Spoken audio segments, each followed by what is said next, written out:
awesome, absolutely awesome. I love it when a plan comes together. Definitely worth a look. It was well on par.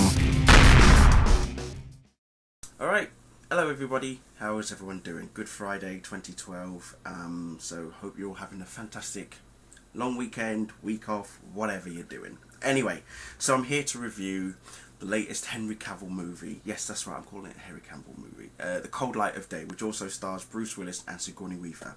Now, this has been described in a few forms. Some people are saying it's an older version of Abduction, which I saw last year, starring Taylor Lautner and also Sigourney Weaver, but no Bruce Willis. Or you can put it together as Taken plus Die Hard, in a sense, and it's action packed. It's a bit of a thriller as well.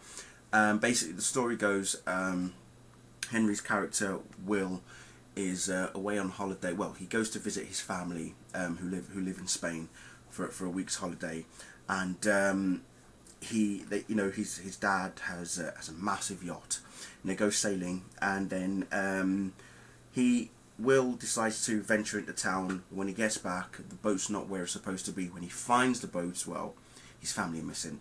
Then it's a race against time to find out what has happened, why his family are missing, why they've been kidnapped. There's a little story regarding Bruce Willis's character, Martin Shaw. We find out a bit more regarding Sigourney Weaver's character. Sigourney and Bruce both have a bit of a past going on, which is pretty much the prime plot of the movie, as I would like to say. I will say this though, Sigourney Weaver was having a lot of fun making this movie. That's all I'm gonna say. Something about her was just so. I was just sitting there watching and I'm thinking, woman, you are having way too much fun in this film. I can tell.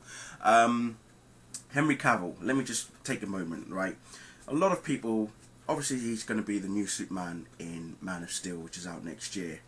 And so many people are still doubting his ability to play an iconic superhero. And all I'm going to say is, if you've seen Immortals, you'll know that he can play a lead character pretty well. He's got the charisma, okay? He has got the talent, alright? He's got the looks as well. Now, the first thing I noticed watching The Cold Light of Day was you can tell that this film must have been done during his training phase, or just after his training phase for Man of Steel at some point, because you can tell instantly. Just one look at him, you can tell that he's built. He's got the buffness. And the other thing that really is important, that a lot of people were still having doubts because he's British, is whether or not he can do an American accent really well. And I have to say, people, you watch this film, he can do it really well. So there's no qualms, no issues regarding him playing a character as big as Superman. And for people to turn around and say, oh, he's British, he shouldn't be playing an American icon. Like I've said, Superman is not an American icon. He's not American. He's Kryptonian. Raised in America, but born in Krypton. So you could have a Chinese man play Superman. Who gives a fuck? All right. So, back to Henry himself. As I say, he has got the ability. There's a reason he was chosen. And you watch Immortals, you watch Cold Light of Day. There are two aspects of Henry Cavill put together. Come Man of Steel next year, I'm sure we're going to see all of that plus more when that movie is out. Anyway, but like I say, Cold Light of Day, it is, in some ways, a lot of people will say, well, I already know the ending before it's even started, kind of thing. Okay, but I love it when people say that, 5 minutes into the film, oh, I know what happens. Right, good for you. But, I don't go to watch a movie to sit there and have someone tell me, oh, I already know what's going to happen. Good for you. If you know what happens, get the fuck out. Okay, because I don't care. Alright, I'm here to watch this movie for a specific aspect, and this reason that I saw this movie was for Henry Cavill, as well as the fact that it's got Bruce Willis and Sigourney Weaver, two big names in there as well. So, but at the same time, as I say, it was quite action heavy, and there was a lot of intense moments as well.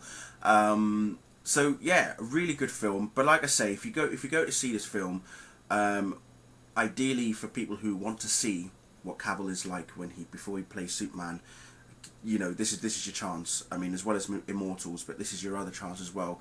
As I say, he nails the American accent. There's no issues there whatsoever. So, yeah, I'm not gonna, you know, I'm already happy that he's playing Superman. He's gonna be the next generation. Okay, he's gonna be his own. It's gonna be his own Superman, like Christopher Reeve did for back in the 70s and the 80s, like Tom Welling has done for Smallville as well. So this is Henry Cavill's moment. So people, don't take it away from him.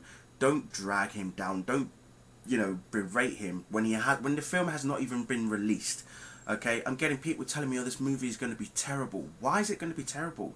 Have you been involved with the film? Do you know what's going to happen? Do you know the plot? Do you know the story? Do you know? No. Well, then shut up. Okay, and just wait until June the 14th, 2013. See what happens. Then, only then, can we make our judgment. Now, we'll wait for the trailers. The trailers are due out in July. And we can make some aspect of judgment. But when the film itself comes out, we'll see what happens. So anyway, as I say, Cold Light of Day, worth a watch. If you want to wait for the DVD or Blu-ray, it's entirely up to you. But if you want to, you know, experience it on the big screen, by all means, go for it. Next movie that I'm going to review will be Battleship. That's next Wednesday. I know what I'm going to say in that review anyway, so I'm just going to save it until next week. So thank you very much for watching. See you later.